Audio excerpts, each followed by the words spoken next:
मित्रों, अभी तक मैंने आपको केवल 10 तक की डिविजिबिलिटी के बारे में बताया। आज उसी श्रृंखला में, उसी सीरीज में हम आगे की तरफ बढ़ रहे हैं। जैसा कि मैंने आपको कहा था कि हम इस पूरे जो डिविजिबिलिटी वाले चैप्टर को 99 तक ले जाएंगे, जिससे कि आपकी तमाम सारी जो समस्याएं हैं वो बहुत ही आसानी से सॉल्व हो जाएं। और ये छोटी छोटी जो दिक्कतें हैं जो डिविजिबिलिटी के टाइम आती हैं, ये बड़ी टाइम कंज्यूमिंग होती हैं और इनमें आपका अधिक समय बर्बाद होता है।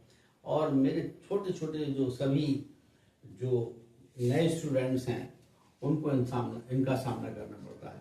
लाइए आज हम शुरू करते हैं 11 से।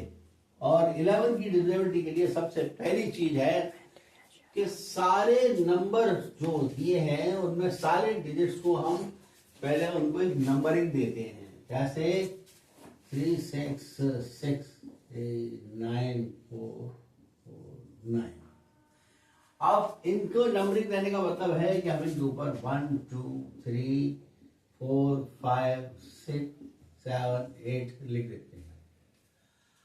और इनमें इवन नंबर पे आने वाले और ऑड नंबर पर आने वाले जो नंबर्स हैं, डिजिट्स हैं, हम उनको समिंग करते हैं, उनको प्लस करते हैं। जैसे 1 को 3 के साथ, 3 को 5 के साथ, 5 के साथ 7 को, और इसी तरह से 2 को 4 के साथ, 4 को 6 के साथ और 8 के साथ करेंगे।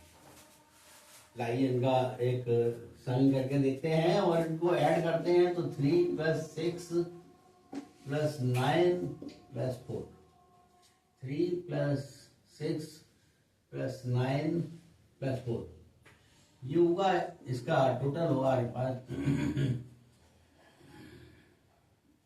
22।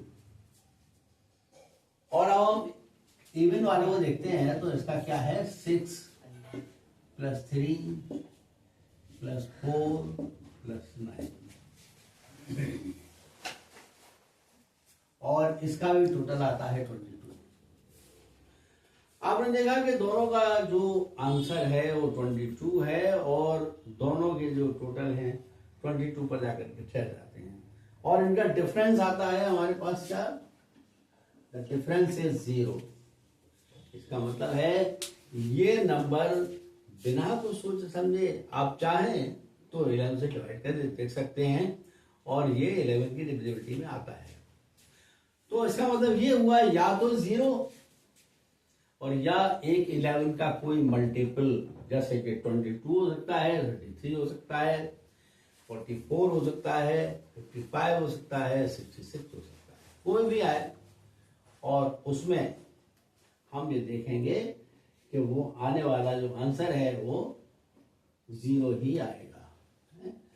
और अगर ऐसा भी कुछ करने से आप चूक रहे हैं तो एक बार फिर ऐसा करिए कि उनका जो समिंग किया है आपका, तो 11 होगा, 22 होगा, इसमें 1 और 1 को माइनस करें तो 0 आएगा, 2 और 2 को माइनस करें तो 0 आएगा, 3 को माइनस करें तो 0 आएगा।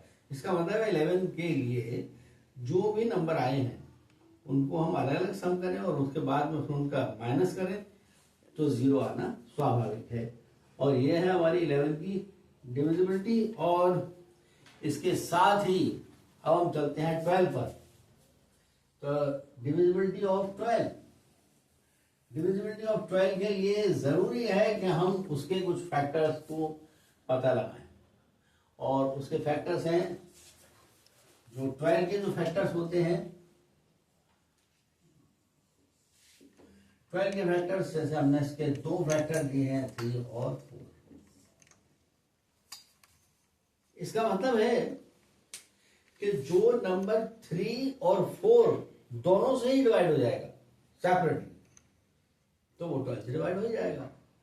3 की डिविजिबिलिटी आपको याद होगी कि सारे डिजिट्स को अगर हम प्लस कर लेते हैं, तो अगर हम सारे नंबर्स को प्लस कर लेते हैं तो वो कहीं ना कहीं 3 से डिवाइड होता है, ठीक। और 4 के लिए है कि 4 के लिए लास्ट के 2 डिजिट या तो 0 हो और या वो कोई 4 से डिवाइड होने वाली 2 डिजिट्स हो। तो ऐसा करके हम देख लेते हैं, 3 6 9 2 4।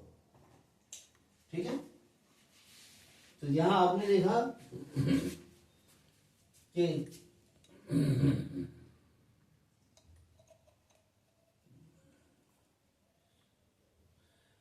3 + 6 + 9 + 2 + 4, यानी 9 9 18 18 और 2 20 और 24 शायद बड़े आराम से ये तो पता लगाया जा सकता है। अगर आप 24 को भी आप प्लस कर लेते हैं तो 2 और 4 6 होते हैं, और 6 जो है वो 3 की टेबल में आते हैं, और 2 + 4 = 6, और 6 3 की टेबल में आते हैं, और इसका मतलब है कि ये 3 से डिविजिबल है। और इसके बाद हम ये भी देखते हैं कि लास्ट के जो टू डिजिट्स हैं 24, चूंकि 4 की टेबल में आ रहे हैं और 4 की टेबल में आ रहे हैं तो जाहिर है कि वो 4 से डिविजिबल है।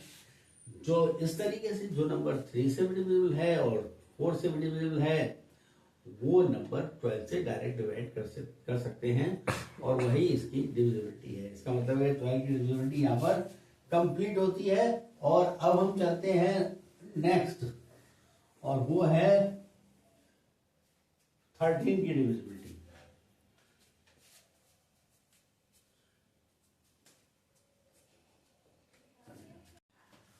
और आइए मित्रों, अब देखते हैं हम 13 की डिविजिबिलिटी को।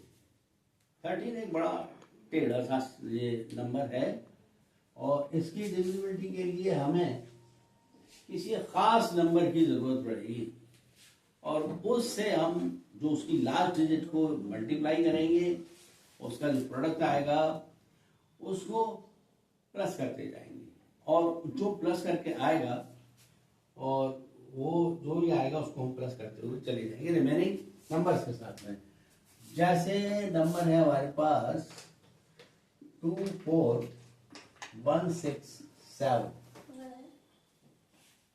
आप 24167 को में जो लास्ट डिजिट है वो 7 है, और इसको हम 4 टाइम कर देते हैं, और ये हो गई हमारी 28। ठीक है, और इस 28 को हम इसमें प्लस कर देते हैं।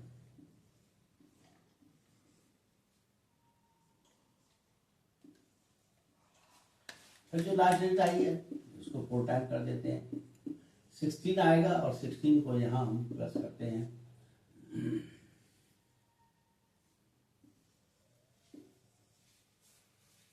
260, और आप चाहें तो वैसे तो 26 13 की टेबल में आता ही है 26, 13 2 और उससे हो जाता है, लेकिन फिर भी अगर आप चाहते हैं तो इसको 4 टाइम कर लीजिए, और इसका आएगा 0, और 0 को आप प्लस करेंगे तो आंसर आएगा 26, और 26 आपका 13 की टेबल में आता ही है। 13 2 26, और इससे ये बात प्रूफ होती है कि ये पूरा नंबर 13 से डिवाइड हो जाएगा। और फिर भी आप अगर चाहते हैं तो इसको भी 4 टाइम कर दीजिए, फिर प्लस कर दीजिए, फिर 26 आएगा, और ये आता ही रहेगा। इसलिए अच्छा ये है कि इसको यहीं एंड कर देते हैं। और आज के लिए आज का वीडियो मैं समझता हूँ इट इज सफिशिएंट, और अगले वाले वीडियोस में हम लेंगे 14 15 और 16 17 वगैरह का। अब जो नेक्स्ट नंबर है वो है 14 का। अब 14 के लिए हम 2 फैक्टर कर लेते हैं, और 14 के 2 फैक्टर हैं, और 2 और 7।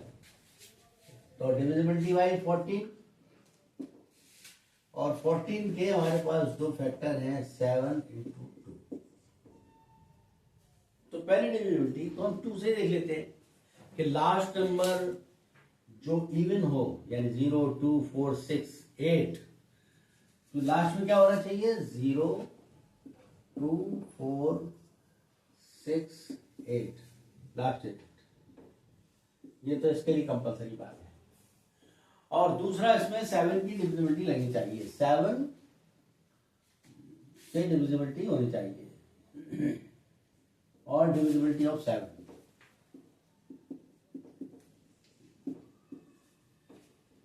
और 7 की डिविजिबिलिटी आपको मालूम है कि वो हम जो लास्ट डिजिट है उसको डबल करते आते हैं और उसको माइनस करते आते हैं। तो हमारे पास ऐसा एक नंबर है, चलिए इसको देखते हैं हम, 3192। तो उसमें लगा हुआ है तो जाहिर है कि ये 2 से डिवाइड हो ही जाएगा, क्यों, इवन नंबर है। और हम इसमें 7 की डिविजिबिलिटी और देख लेते हैं, और 7 की डिविजिबिलिटी है इंटू 2 इज इक्वल टू 4, वो माइनस करेंगे इसमें से 9 4 5 1 3 और 5 को फिर डबल करेंगे तो आ गया 10, और 10 को इसमें से फिर माइनस करेंगे तो आ गया 21, और 21 इज डिविजिबल बाय 7। तो इसका मतलब है कि जो 3192 नंबर है वो 13 से भी, वो 14 से भी डिविजिबल है, कंप्लीटली डिविजिबल है। और इसको हम देख भी सकते हैं क्योंकि इसमें 2 और 7 दोनों की डिविजिबिलिटी बराबर आ रही है। और इसके बाद है 15, और 15 का जो डिविजिबिलिटी है उसके भी फैक्टर करने पड़ते हैं हमको, और फैक्टर्स हैं हमारे पास 3 और 5।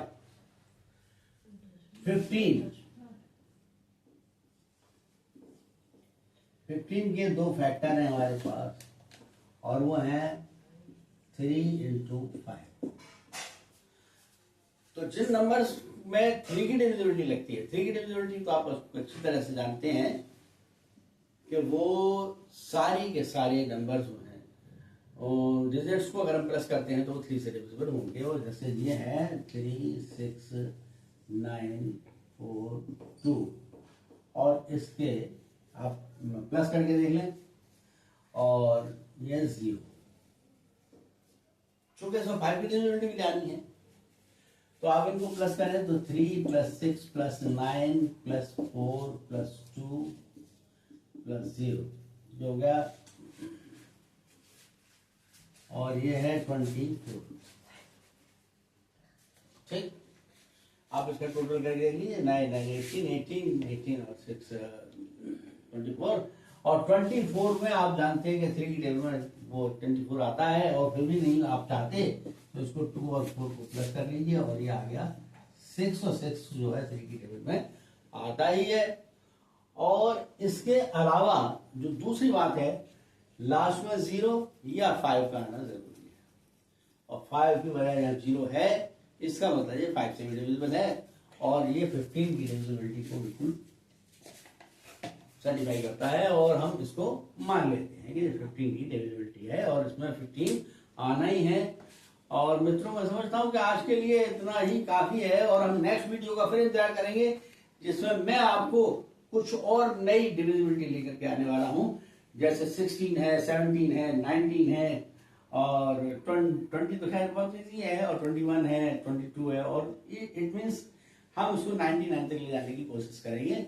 और आप इसमें बने रहिए, देखते रहिए, क्योंकि इसमें हर दिन कुछ ना कुछ नया जुड़ता जाएगा। आप इसी चैनल को फॉलो करते रहिए, और इसके हर पार्ट को जरूरत से ज्यादा अच्छाई तरीके से देखते रहिए, और मुझे पूरी उम्मीद है कि आपको वीडियोस बहुत पसंद आएगा। आपको ही नहीं, आपके उन तमाम सारे बच्चों को जो आज एजुकेशन के पहली सीढ़ी चढ़ रहे हैं, उनको यहाँ डिविजिबिलिटी की बहुत जरूरत होती है। और वही नहीं, बल्कि जो इवन ट्रिक्स को मैथमेटिक्स को अपनाते हैं, कंपटीशन एग्जाम दे रहे हैं, या उन्हें कहीं और जरूरत पड़ती है, उन सभी जगहों पर ये डिविजिबिलिटी काम आने वाली है। और मेरा आपसे यही अनुरोध है कि आप ऐसे वैल्यूएबल वीडियोस को छोड़े नहीं, देखते रहें और हमसे जुड़े रहें।